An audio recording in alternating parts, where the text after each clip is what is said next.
Nah hari ini tuh kita masuk tema yang baru. Tahun ini, bulan ini kita masuk tema Pure Heart. Pure Heart. British banget Inggris saya ya. Ya. Hati yang murni. Nah, saya kasih tema besar adalah saat mereka bertanya. Asik. Pure heart. Kenapa? Karena gini loh. Nah ini ya.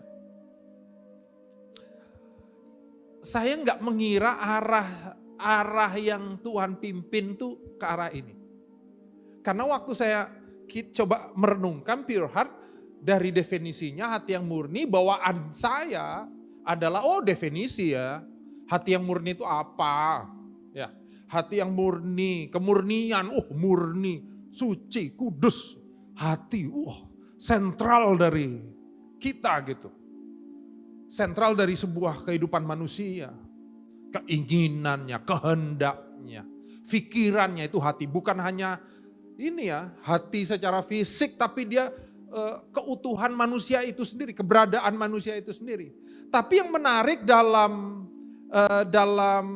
ayat-ayat Alkitab yang saya dapati, ya ada 2 ayat yang saya mau ajak saudara memperhatikan di sini. Yang pertama 1 Petrus 3 ayat 15 sampai 16. Kita baca sama-sama ya. Yuk, yang di ruangan baca supaya kedengeran gitu. Yang di rumah-rumah saya tunggu suara saudara supaya kedengeran sampai di sini.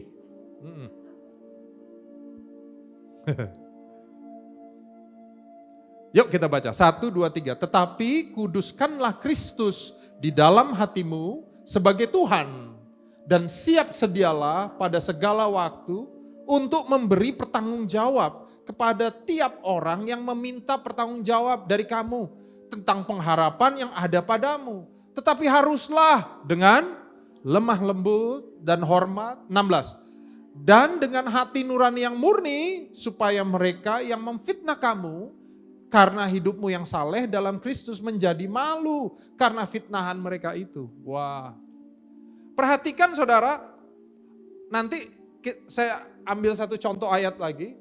Bahwa ternyata ayat-ayat tentang hati yang murni keluar justru untuk kita, untuk dalam hal ini para rasul, saat mereka sedang mempertanggungjawabkan iman. Justru hati yang murni dipakai dalam kehidupan para rasul untuk accountability. Sedap. Accountability. Saat hidup yang bisa dipertanggungjawabkan. Ya. Gaya hidup itu kelihatan. Tadi kan kesaksian ya. Pure heart juga kelihatan dalam gaya hidup. Kisah 24 ayat 16. Sebab itu aku senantiasa berusaha untuk hidup. Ini Paulus. Dengan hati nurani yang murni di hadapan Allah dan manusia. Dia lagi diperhadapkan di sebuah pengadilan yang mempertanyakan, hei kamu percaya ini enggak? Kamu gini ya, katanya kamu gini. Isunya, dengernya kamu gini. Ya, Paulus bilang, kamu bisa lihat dari hidupku. Sadap. Aku mempertahankan kemurnian hati. Waduh. Nah, jadi ini yang saya mau lakukan hari ini. Dalam pemuritan kita, seringkali kita menemukan orang yang mempertanyakan. Mempertanyakan iman dengan pertanyaan-pertanyaan sederhana. Jadi saya kumpulin beberapa pertanyaan yang kita dapat, entah itu dari anak-anak sekolah minggu. Anak sekolah minggu kita hari-hari kemarin dalam kelompok pemuritan, atau juga anak-anak teens, atau beberapa teman kita yang somehow pertanyaan itu nyampe di saya. Nanti kalau ada waktu lagi saya akan buat edisi yang lain nih, edisi. Untuk gini ya, kayak Q&A gitu, Q&A. Apa aja yang terjadi dalam pemuritan kita yang teman-teman kita tanyain. Dan itu menarik menurut saya. Ya. Nah, pertanyaannya yang di belakang saya ini. Jika Tuhan baik, itu anaknya nanya, kenapa ia ciptain iblis? kenapa Tuhan ciptain iblis? Dengar saudara, Tuhan gak ciptain iblis. Saya geser sedikit. Tuhan tuh ciptain malaikat yang baik. Diciptakan dengan image-nya, bukan image secara keberadaannya, tapi diciptain indah, luar biasa untuk melayani Tuhan. Tapi dalam perjalanannya, Bung Lucy ini, Lucifer atau si iblis ini, pingin keluar dari apa yang dicanangkan untuk dia. Akhirnya dia jatuh dalam dosa. Ya, dalam kasihnya Tuhan, Tuhan gak langsung dia hukum, tapi dipersiapkan untuk nanti pas penghakiman terakhir. Jadi dia gak ciptain. Dia bukan ciptain iblis gitu, enggak. Dia ciptain malaikat yang keren. Malah si Lucifer, si iblis ini adalah penghulu malaikat. Itu bahasa Alkitab. Atau kepala, salah satu pemimpin dari 3 besar malaikat saat itu. Saya enggak lagi bahas malaikatologi. Tapi nanti ini pertanyaannya. Jadi kalau saudara yang di rumah, anak-anakmu nanya, mungkin banyak, soalnya kelompok dari pelayanan intergenerasi kita juga aktif sekali, saya tahu. Nah kalau saudara guru sekolah minggu dan ada pertanyaan ini, saudara bisa jawab dengan manis, paling tidak. Amin? Ya. Ini biasanya pertanyaan berikut nih, anaknya agak gedean dikit nih. Ya. Dari mana saya tahu kalau Tuhan itu ada?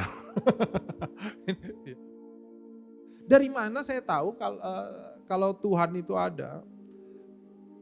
Paling tidak dari 3 ini. Ya. Dari penciptaan, desainnya, dan moral di belakangnya. Contoh, hari ini semua orang mulai sepakat. Ya. Ada yang gak sepakat, saya tahu.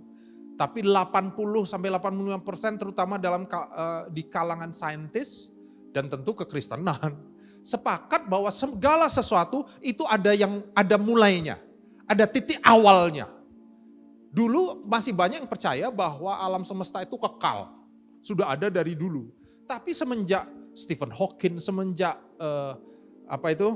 Einstein, itu mereka mulai bilang kayaknya enggak. Kenapa? Karena alam semesta ini tuh makin dia punya makin gede, makin enlarge menurut hitungannya katanya. Jadi ini pasti mulainya dari sebuah sesuatu, sebuah titik. Ada titik awalnya. Ya. Nah,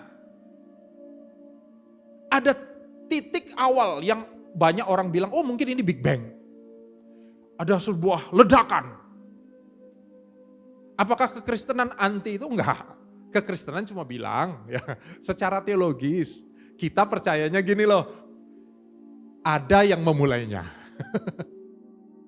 Nah, apa yang terjadi di situ? Ada waktu, ruang, materi. Ya, kita ini hidup di dalam waktu, ruang, dan sesuatu yang kelihatan. Ahli-ahli filsafat sepakat bahwa untuk menghasilkan sesuatu yang ada waktunya, ada ruangnya, materinya, pasti dimulai dari sesuatu yang timeless, tidak ada ukuran waktunya, nggak ada ruangnya, nggak ada materinya, imaterial. Ya, itu udah sepakat tuh. Kita sepakat ini disebut, ini yang kita panggil dia Tuhan. Kenapa? Karena kita percaya yang menciptakan ini tentu dia berkuasa mencipta. Tentu dia personal, maksud saya gini loh. Ada sebuah tujuan gitu. Ya, ada sebuah tujuan dalam sebuah penciptaan. Kreasi itu ada sebuah tujuannya. Kalau kita ciptain pointer ini, karena diciptakan untuk sesuatu. Jadi perlu personal saya yang memikirkan ini nih. Saya juga percaya bahwa perlu kecerdasan, kan ada keputusan untuk ciptain ini. Ya kan saudara? Nah jadi kalau ada yang nanya gini, ajak dia coba lihat sekitarmu. Apakah sekitar kita diciptakan kebetulan?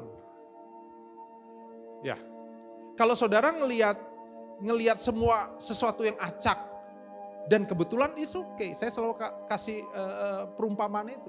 Tapi kalau saudara lihat bunga ini, saudara nggak lihat ini kebetulan. Pasti ada yang naruh di situ, entah siapa dia. Salah satu dari orang produksi kita lah. Dan kalau lihat dari bunga itu, kayaknya di bunga plastik ya kan? Kelihatan nggak? Oh di orang di rumah nggak kelihatan. Plastik ada yang buat. Waktu kita mikirin ini, kita ngerti, oh ini diciptakan. Ada desain untuk itu. Apalagi ada moralnya, untuk keindahan. Tentu ada sesuatu, dia nggak kebetulan gitu. Kalau nggak ada moralnya, nggak ada nilainya saudara, nanti kita akan berhadapan satu sama lain dengan nilai yang berbeda. Nggak ada nilai absolutnya. Ya, tiba-tiba Nali ngambil tas saya bawa kabur. Misalnya, awas ya kalau bener. Dan saya bilang, Nali jangan ambil tas aku. Nggak apa-apa, emang kenapa kak? Nggak boleh itu tas saya. Ini tas saya. Saya bilang, saya. Oh dia yang bilang. Jadi apa kata Nali dan apa kata saya. Kenapa? Moral kami beda. Gak ada moralnya. Gak ada nilainya.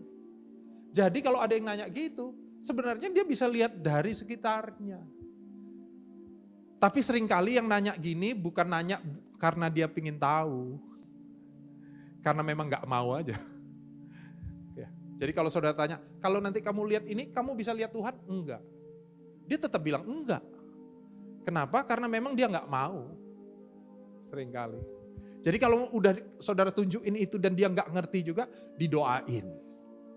Karena cuma Tuhan yang bisa rubah hati. Mungkin ngerti sih, tapi hati enggak tahu. Oke? Ini pertanyaan anak kecil juga. Jika Tuhan Maha Kuasa bisa buat apa aja, bisa melakukan apa aja, apakah dia bisa bohong? Tapi kalau teman-teman lihat pernyataan tadi memang dari premisnya, dari yang dia ngomong udah sesat, sudah salah. Secara logika tuh salah. Kenapa? Karena gini loh, salah ketik juga itu. Sifat bertentangan. Itu juga sesat logika. Seneng ya kalian ya, yang diproduksi sembarangan. Itu sesat logika. Kenapa? Sebuah sifat yang bertentangan gak bisa barengan. Contoh, cari ruangan yang lampunya nyala tapi gelap. Ya gak bisa, memang sifatnya terang tuh ya terang, gak gelap. Bagaimana orang yang jujur, yang baik, dia dibilang baik karena dia gak bohong. Justru karena dia disuci dia gak bohong. Kalau dia bohong dia gak suci. Jadi ini sebuah sifat yang bertentangan, dipaksakan harus jadi satu. Gak bisa. Yang sesat yang nanya karena gak masuk logikanya dia. Dia kurang berlogika. Kenapa ilmu pengetahuan bertentangan dengan Alkitab ya Sam? Katanya gitu. Kenapa ilmu pengetahuan bertentangan? Nah ini juga sebuah premis, sebuah pernyataan yang harus diuji. Jadi waktu itu saya tanyakan sama dia. Boleh dispesifik enggak? Ilmu pengetahuan yang mana yang bertentangan? Waktu itu dia ngomong soal Big Bang. Ya, saudara tahu ya teori Big Bang itu ya. Bahwa penciptaan segala alam semesta itu terjadi dari sebuah ledakan. Saya bilang saya setuju dengan itu dan gak masalah. Dia kaget, hah? Iya, saya sih setuju ada entah karena Big Bang-nya nggak bisa dibuktikan sampai hari ini berbentuk teori. Jadi kalau itu teori saya setuju aja karena nggak bertentangan dengan Alkitab. Karena Alkitab bilang Tuhan mencipta. Kata mencipta bisa Tuhan berfirman. Nah waktu firman itu terjadi ledakan we don't know. Firman Tuhan kan ngomong secara teologi, menjelaskan ceritanya, bukan proses. Prosesnya sekian lama, berapa juta tahun, gak dijelaskan loh di Alkitab. Tapi saya percaya itu dikerjakan oleh seseorang pribadi. Pribadi. Dia gak kebetulan gitu meledak. Misalnya itu Big Bang ada. Dia gak kebetulan tiba-tiba dedar. Fakta itu gak berbicara menurut saya. Yang berbicara itu ilmuwannya. Saudara bisa lihat gunung yang luar biasa. Wah indah. Satu lagi bilang, wih tapi berbahaya. Mau meletus. Ya, halnya bisa sama, kesimpulannya bisa beda.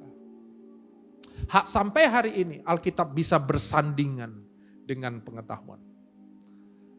Ya, kalau ada yang bingung di situ, kapan-kapan kita buat yang lebih mendalam lagi untuk itu. Ini ada yang nanya sama saya nih kalau ini. Ini terpengaruh biasanya pertanyaan hari-hari ini. Apakah yang disalib itu betul-betul Yesus? Apakah Yesus betul-betul disalib? Ya. Kalau dia Kristen, saya akan ajak dia baca Alkitab.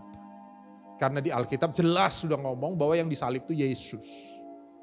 Sumber Alkitab itu memang menyebut sungguh itu Yesus. Tapi ini yang menarik.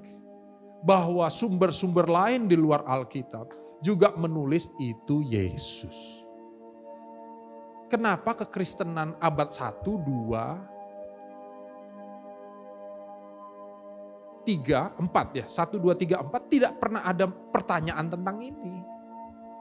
Karena datanya masih dekat sama kejadiannya. Yosefus catat, Yosefus ini orang Yahudi, sejarawan Yahudi yang mencatat hanya kronologi saja. Bahwa ada orang bernama Yesus yang diinin orang Yahudi, ya, yang disembah orang Yahudi, disalib. Tanggalnya ada, pemerintahannya ada. Di Talmud mencatat itu juga. Traktat Sanhedrin, bagian dari Talmud. Itu mencatat Yesus disalib. Jelas namanya, kenapa, kejadiannya. Ya. Jadi kalau saudara nanti ditanya anaknya atau yang lain tentang ini, jelas. Walaupun sebenarnya gak usah buka Alkitab udah jelas. Kalau Alkitab mah udah pasti. Karena Alkitab membahas teologinya, kenapa disalib, apa artinya untuk kita. Tapi kejadiannya mah jelas. Runtutan penyalipan itu bukan hanya soal salibnya, tapi menunjukkan betul bahwa Yesus ini mengikuti proses sebuah nubuatan. Yang ujungnya adalah kenaikan. Makanya hari ini kita ada, kenapa ada Roh Kudus dalam kita. Ya, saya tutup hari ini dengan penyaliban ini. Karena buat saudara yang di rumah atau kita semua yang ada di sini, karya Kristus itu nyata buat saudara dan saya. Kenapa saya tempatkan pertanyaan tadi paling belakang? Karena gini loh saudara, makin kita menerima anugerah itu, makin saudara bisa mengerti hal-hal pertanyaan-pertanyaan yang di depan tadi.